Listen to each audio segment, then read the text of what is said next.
300 years after the death of Blackbeard, divers off Carolina's coast made an astonishing discovery.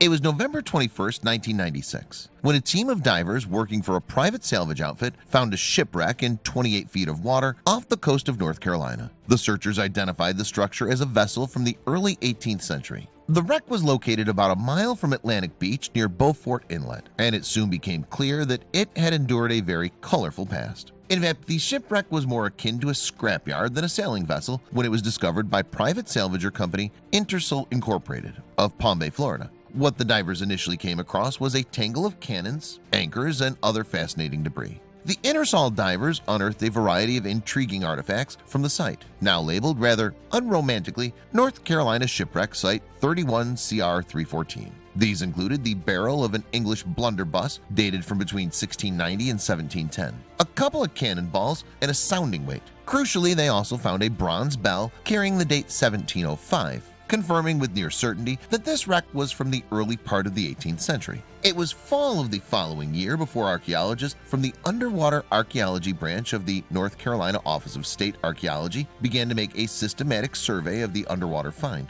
On that first expedition, they brought up a pair of cannons, some pottery, sundry cannonballs, and a pewter plate.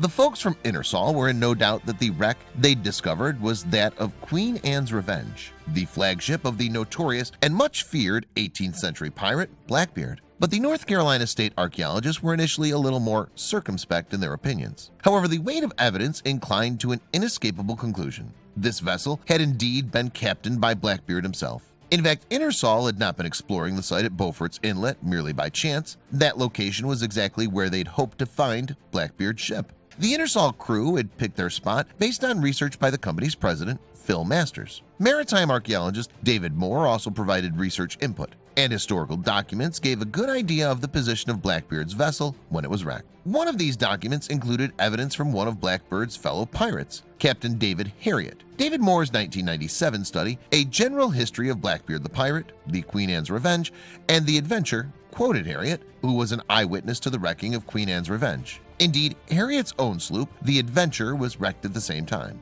Harriet's deposition said that Teach's ship, Queen Anne Revenge, run aground off the bar of Topsail Inlet. We know that Blackbeard, also known as Thatch or Teach, blockaded the harbor at Charleston, North Carolina in May 1718, and another contemporary account describes a pirate ship's attempt to enter the nearby harbor of Topsail Inlet. Today, Topsail Inlet is known as Beaufort Inlet, just where the wreck was found. So a combination of the artifacts discovered and their known dates, plus the historical documentary evidence, made a strong case for the shipwreck being Blackbeard's Queen Anne's Revenge. And finally, 15 years after the discovery was first made, North Carolina state officials confirmed in 2011 that that was indeed the case. So who was this Blackbeard? Well, we actually know very little of his background before he came to prominence as a pirate. He's believed to have been born around 1680, somewhere near the English seaport of Bristol. Even his real name is unclear. It's likely he was either Edward Teach or Edward Thatch, but we can't be sure.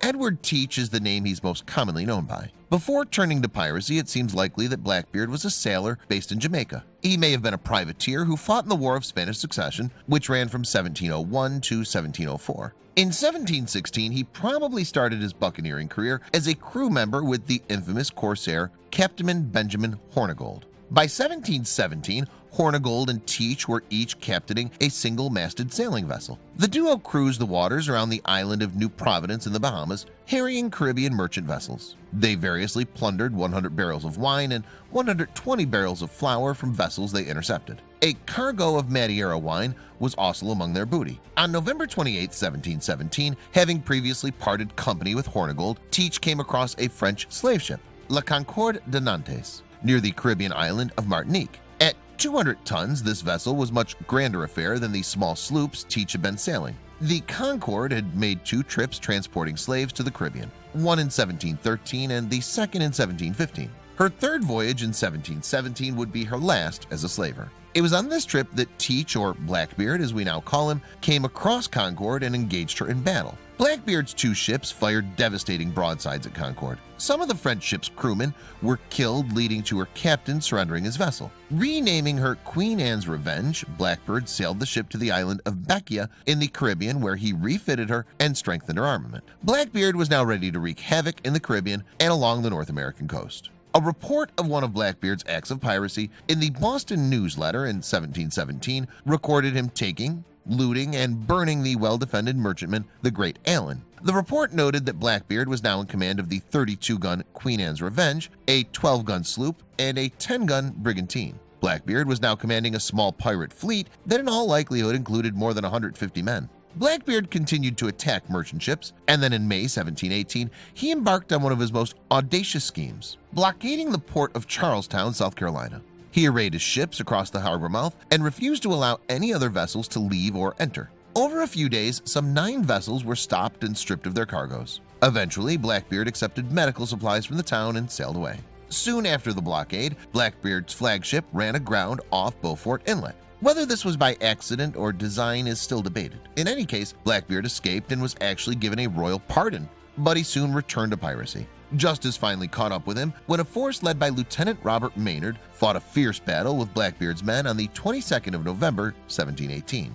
Teach was killed in the engagement, and his head was suspended from Maynard's rigging. Our fascination for the exploits of the Caribbean pirates of the 18th century continues unabated. Blackbeard has been immortalized in several films and books, and some say that Johnny Depp's Jack Sparrow character in the Pirates of the Caribbean movies is based on that infamous buccaneer. In terms of notoriety, you could say that Blackbeard was the Johnny Depp of his day, except that Teach's murderous piratical pursuits were all too real.